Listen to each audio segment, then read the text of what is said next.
ఇదేనా వైఎస్ఆర్ వారసుడిగా మీరు చేసేది? మోడీకి అండగా నిలబడి సెక్యులర్ ఉన్న ఈ రాష్ట్రాన్ని ఒక కమ్యూనల్ చేతిలో పెట్టదలుచుకున్నారా?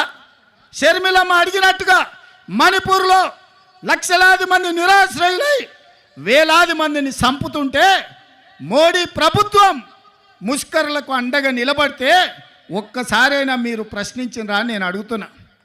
గోద్రాలో సంఘటనలు జరుగుతుంటే మోడీని ఆ రోజు వైఎస్ఆర్ గారు అడిగినరు, కడిగినరు. మరి ఆయన వారసులైతే మణిపూర్లో జరిగిన అరాచకం మీద మాట్లాడాలి కదా, ఎందుకు మాట్లాడలేదు మిత్రులారా? మీరా వైఎస్ఆర్ వారసులు? షర్మిలమ్మ పక్కన వైఎస్ఆర్ అని ఎట్లా పెట్టుకుంటుందని, వైఎస్ఆర్ అంటేనే వై షర్మిలారెడ్డి, ఆమె పేరే వైఎస్ఆర్. కొత్తగా వైఎస్ఆర్ పెట్టుకునేది ఏముందయ్యా?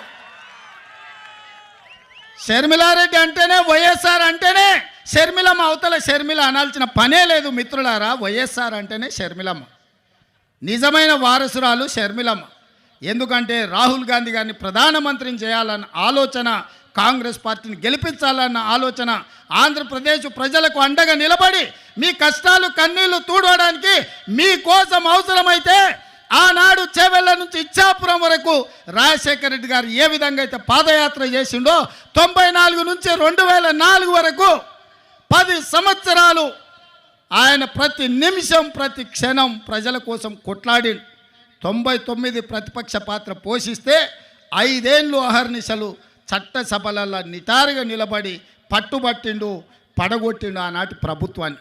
మరి ఇవాళ మిమ్మల్ని అడగదలుచుకుని వేదిక మీద నుంచి ఆంధ్రప్రదేశ్ ప్రజలు, మీరు విజ్ఞులు, తెలివి కల్లోలు, ప్రపంచంలోనే ఆంధ్రప్రదేశ్కు సంబంధించిన వాళ్ళు ఐటీ రంగాలలో, ఫార్మా రంగాలలో, ఐఏఎస్లలో, ఐపీఎస్లలో రాణించిన వాళ్ళు, ప్రపంచానికి ఒక దిక్సూచిగా మారిన వాళ్ళు ఈ ప్రాంతం నుంచి ఉన్నారు.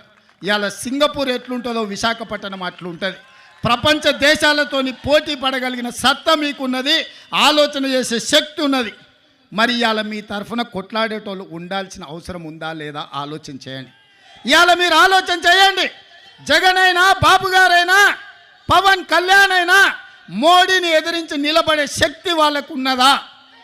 మరి వాళ్ళకు లేనప్పుడు ప్రశ్నించే గొంతుగా షర్మిలమ్మ ఈ రాష్ట్రంలో కాంగ్రెస్ పార్టీకి అండగా నిలబడి మిమ్మల్ని అందరినీ మీ కష్టాలలో తోడుగా ఉండాలని వచ్చినప్పుడు ఆశీర్వదించాల్సిన అవసరం ఉందా లేదా మీరు ఆలోచన చెయ్యండి.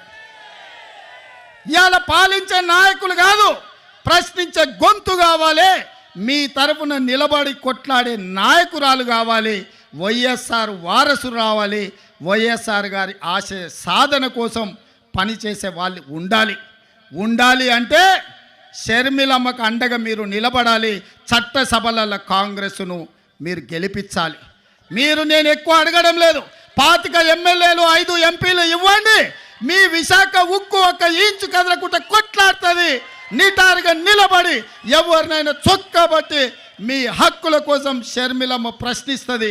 మీ నిధులు మీకు తీసుకొస్తుంది. మీ సంక్షేమం మీ ఇంటికి నడుచుకుంటూ వస్తుంది. చట్టసభలల్లో మీరు అవకాశం ఇవ్వండి. 25 ఎమ్మెల్యేలు, 5 ఎంపీలు షర్మిలమ్మకు ఇవ్వండి.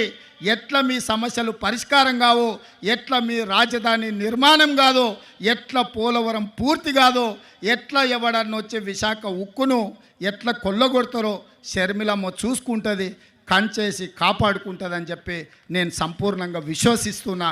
ఇవాళ నిజమైన వైఎస్ఆర్ అభిమానులకు, కాంగ్రెస్ పార్టీ కార్యకర్తలకు, ఆంధ్రప్రదేశ్లో అనాథగా ఆలోచన చేస్తున్న ఇక్కడి యువకులకు ఈరోజు నిర్ణయం తీసుకోవాలి. మీరు అనుకోవచ్చు 2 వైపులా ఉద్దండులాగా ఉన్నారు, మనతోని ఏడవుతుందని. నేను ఒక్క మాట గుర్తు చేయదలుచుకున్నా. తెలంగాణలో కూడా గట్లే ఉండే, ఓ పక్కన మోడీ, ఇంకో పక్కన కేడీ. ఉప ఎన్నికలలో 3200 ఓట్లు వచ్చినాయి మాకు. ఆ ఎల్లు అన్నారు కాంగ్రెస్ పని అయిపోయింది, తట్టాబుట్ట జరుపుకున్నారు, ఉంటుంది కాంగ్రెస్ ఖాళీ అయిపోయిందని. కానీ అధైర్యపడలే, నిలబడి కొట్లాడినాం.